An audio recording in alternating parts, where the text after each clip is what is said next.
भारत के रहस्यमय मंदिरों में से एक ऐसा स्थान जहां आस्था और रहस्य आपस में गूंथे हुए हैं। एक ऐसा मंदिर जिसके दरवाजों से लाल द्रव बहता है, जिसे कुछ लोग देवी मां का चमत्कार मानते हैं तो कुछ इसे वैज्ञानिक कारणों से जोड़ते हैं।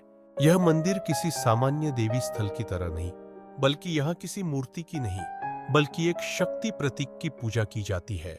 यह मंदिर मातृत्व और सृजन का प्रतीक है, जहां देवी मां की शक्ति को एक विशेष रूप में पूजित किया जाता है।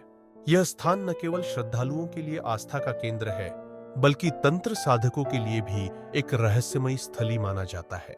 कहा जाता है कि यदि कोई तांत्रिक अपनी साधना में सिद्धि प्राप्त किए बिना मंदिर के गर्भगृह में प्रवेश कर जाए तो उसके साथ भयानक घटनाएं घटती हैं।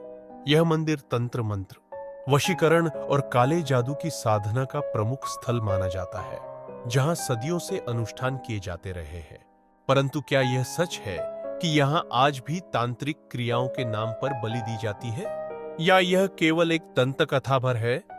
इस मंदिर की सबसे चौंकाने वाली बात यह है कि यह देवी को वर्ष में 3 दिनों तक मासिक धर्म होता है। इस दौरान मंदिर के आसपास की नदियों और जल स्रोतों का पानी रक्त की भांति लाल हो जाता है।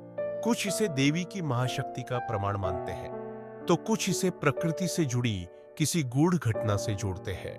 परंतु इस घटना का रहस्य क्या है? क्या यह कोई आध्यात्मिक संकेत है, या फिर इसके पीछे कोई वैज्ञानिक कारण छिपा है?